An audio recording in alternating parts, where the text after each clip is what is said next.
السلام علیکم ورحمۃ اللہ وبرکاتہ۔ اللہم صلی علی سیدنا محمد وعلی آل سیدنا محمد فی کل لمحۃ ونفس وبعدد کل شیء معلوم لک۔ برادران اسلام، کل سے کچھ سوالات، لیکن عید کی مصروفیت کی وجہ سے ظاہر ہے ان جیسے سوالات کا میں نے کہا مناسب ٹائم پہ جواب دے دوں گا۔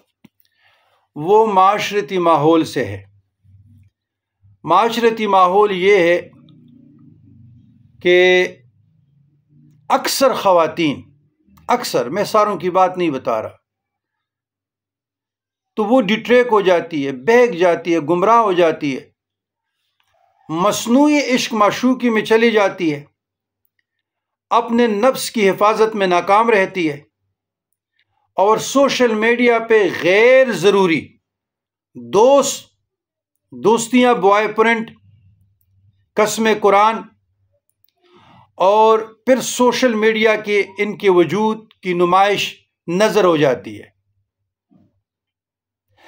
پھر جب ان کی منگنی تو ہوتی نہیں ہے، شادی تو ہوتی نہیں ہے، افیئر ہوتا ہے، یا چپکے سے اگر شادی خفیہ کرتے ہیں بغیر ولی کے، وہ بھی درست نہیں ہے، ناجائز اور حرام ہے۔ تو بات یہ ہے کہ پھر یہ ڈپریشن میں چلے جاتے ہیں، اینزائٹی میں چلے جاتے ہیں، گھبراہٹ، بے چینی میں چلے جاتے ہیں، نا امیدی میں چلے جاتی ہیں۔ تو پھر ان لوگوں کا نشانہ کیا ہوتا ہے؟ جی ہم نماز نہیں پڑھتے، ہم جی یہ قرآن کی تلاوت نہیں کرتے، جی ہم یہ وظیفے نہیں پڑھتے، جی ہم یہ دعائیں نہیں مانگتے۔ تو اس قسم کی الفاظ جب یہ زبان سے نکالتی ہیں تو یاد رکھیے یہ الفاظ کفریہ ہے۔ غلطیاں آپ کی ہیں، نفس کی وجہ سے آپ ہلاکت میں پڑ گئی، آپ برباد ہو گئی۔ اللہ نے آپ کو اختیار دیا ہے کہ محبت کی منزل نکاح زنا نہیں ہے، تو نکاح سے پہلے آپ غیر محرم کے ساتھ چیٹنگ کرتی ہے، گفتگو کرتی ہے، آپ ڈٹریک ہو جاتی ہے، بہک ہو جاتی ہے، مرد آپ کو سرسبز باغ دکھاتے ہیں، پھر بعد میں جب وہ آپ کو چھوڑ دیتے ہیں یا کوئی حالات ایسے پیدا ہو جاتے ہیں تو آپ انکار کر لیتے ہیں۔ آپ کو پتہ ہے کہ اسلام کے اندر یہ کیا، یہ الفاظ کفریہ ہے۔ آپ کا ایمان جس طرح توحید ہے، رسالت ہے، آخرت ہے، ملائکہ ہے، کتاب، آسمانی کتابیں ہیں، انبیاء کرام ہیں، یہ تو اسلام کی بنیادی ارکان اصول ہے۔ اگر اس میں سے آپ انکار کریں گے ضروریات دین سے تو آپ کا ایمان تو ختم ہو گیا۔ تو یہ دونوں صورتوں میں میرے ساتھ جو ویڈیو اپلوڈ ہو جائے گی، پھر ان لوگوں کو بھی پتہ چل جائے گا۔ اس میں سنی بھی ہے، شیعہ بھی ہیں، اہل حدیث بھی ہیں۔ تو یاد رکھیے گا کہ عقائد کے معاملے میں کوئی چھوٹ نہیں ہے۔ تو آپ لوگ اس سے پہلے اپنے نفس کی حفاظت کریں۔ اللہم حسن فرجی ویسر لی امری۔ آپ اپنے نفس کی حفاظت کریں نا جی، تماشا کیوں بنتے ہیں؟ اچھا، پھر دوسری بات یہ ہے کہ آج کل ٹرینڈ چلا ہے خفیہ شادی کا۔ تو خفیہ شادی اس صورت میں کریں کہ اگر آپ فار ایگزامپل آپ طلاق یافتہ ہے، آپ کے ساتھ ایک بچہ ہے، یا دو ہے یا تین، یا آپ خلع یافتہ ہے، یا آپ بیوہ ہے، تو آپ کو پروٹیکشن کی ضرورت ہے۔ پروٹیکشن مینز یہ ہے کہ آپ کو نان نفقہ چاہیے، آپ کے بچوں کی کفالت چاہیے، اور ان کی ایجوکیشن چاہیے، کل ان کی منگنی بھی ہوگی، ان کی شادی بھی ہوگی۔ تو اگر آپ سر راہ میں ایک لپنڈر کے ساتھ، غیر ذمہ دار آدمی کے ساتھ شادی کریں گے تو آپ کے نفس سے وہ تو مستفید ہوتا رہے گا، شہوت رانی کا بازار گرم ہوگا، لیکن بچے جو ہے نا وہ برباد ہو گئے۔ تو نکاح کا مقصد ہوتا ہے، حصولی مقصد کے لیے لوگ کرتے ہیں۔ ایسا نہیں ہوتا میں نے شادی کرنی جس طرح ہمارے پختون بیلٹ میں بس ان کا اور کام ہی نہیں ہے، دو چار پیسے یاد نہیں، ذکور کوما۔ پہلے کی نہ حقوق ہے، نہ بچوں کے حقوق ہے، نہ اس کی تعلیم ہے، نہ ان کی تربیت ہے، اور کہتے بس ذکور کوما۔ تو لہٰذا بات یہ ہے کہ میرا آپ لوگوں سے یہ گزارش ہے کہ غیر ضروری طور پر سوشل میڈیا میں غیر محرموں کے ساتھ چیٹنگ، گفتگو اور زیادہ مزید شیرین لہجے میں جانے کی ضرورت نہیں ہے، شریعت ان کی اجازت نہیں دیتی۔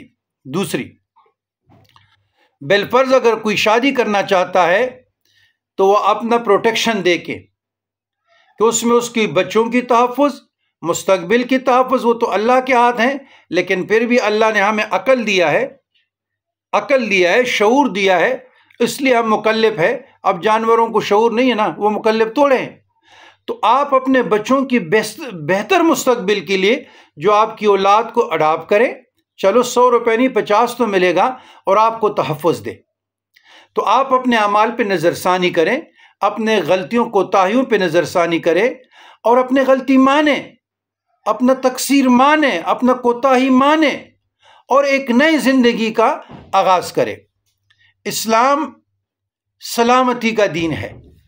اسلام غیر محرم اور محرم کے درمیان سب کچھ کھول کر بیان کر گئے ہیں۔ جب آپ نفس و شیطان کی تو خود ڈٹریک ہو جاتی ہے، گمراہ ہو جاتی ہے، تو پھر آپ اپنا زور، اپنا نومیدی، ڈپریشن نمازوں پہ نکالتے ہیں۔ نماز سے انکار کرنا کفر ہے۔ تو اگر کوئی ایسے الفاظ استعمال کرے، وہ تجدید ایمان کرے، کسی عالم دین مفتی کے پاس جائیں، یہ الفاظ کفریہ ہے، اور روزمرہ میں یہی معاملات ہوتے ہیں۔ جی میں نے نماز نہیں پڑھنی، میں نے اللہ سے دعا نہیں مانگنی، بہت مانگی گئی۔ تو بابا، اس میں مذہب کا قصور کیا ہے؟ اس میں دعا کا قصور کیا ہے؟ اپنے ہاتھ کے ہاتھوں خود آپ ہلاکت میں پڑ گئے، گمراہ ہو گئے، نفس و شیطان کے ہاتھوں ذلیل و رسوا ہو گئے، اور بات آئی مذہب پہ۔ تو اس قسم کے الفاظ کو استعمال کرنے سے گریز کریں، کیونکہ ہمارے پاس اس قسم کے مسائل آتے ہیں تو ہم اس لیے اس میں احتیاط برتتے ہیں، خاموشی اختیار کرتے ہیں، ان کو سمجھاتے بھی ہیں، لیکن یہ مخلوق نہیں سمجھتی۔ اس لیے نہیں سمجھتی، یہ قرآن سے دور ہے، یہ رسول اللہ صلی اللہ علیہ وسلم کی تعلیمات سے دور ہے، یہ بزرگان دین کی تعلیمات سے دور ہے۔ ایسے لوگوں کا اللہ پہ توکل ہے نہیں، آخرت پہ ہے نہیں ان لوگوں کا ایمان۔ تو ایسے لوگوں کا بھیانک انجام دنیا میں بھی ہوگا اور آخرت میں بھی ہوگا۔ یاد رکھیے گا، مذہب کوئی کھلونا نہیں ہے کہ رجب بٹ کی طرح پھر آپ معافیا مانگتے رہیں۔ ہمارے معاشرے ان ایسی چیزوں کا متحمل نہیں ہو سکتا، اور علماء کرام پیران عظام پر بھی ذمہ داری ہے، اپنی خانقاہوں میں تعلیم و تربیت کا جدید طریقوں سے خطوط سے دوبارہ استوار کرے نظام کو، اور لیکچر، درس و تدریس تعلیم و تربیت کے لیے شروع کریں۔ صرف ہدی و نذرانے نہیں ہیں، بور پر فتن دور ہے، ہر طرف مذہب پہ اٹیک، ہر طرف مذہب پہ اٹیک۔ سوشل میڈیا میں دیکھیں، اینکروں کو دیکھیں، نام نہاد اسکالرز کو دیکھیں۔ لہٰذا اپنے عقائد کی حفاظت کیجیے گا، اور میرا یہی مشورہ ہے کہ قرآن اور صاحب قرآن صلی اللہ علیہ وسلم کی تعلیمات پہ عمل کیجیے گا۔ جب تک آپ عمل پیرا نہیں ہوں گے، معاملہ نہیں بنے گا۔ اور بزرگان دین کی تعلیمات سے، اہل بیت اطہار کے تعلیمات سے مستفید ہونے کی کوشش کرے۔ ربنا ظلمنا انفسنا وان لم تغفر لنا وترحمنا لنکونن من الخاسرین۔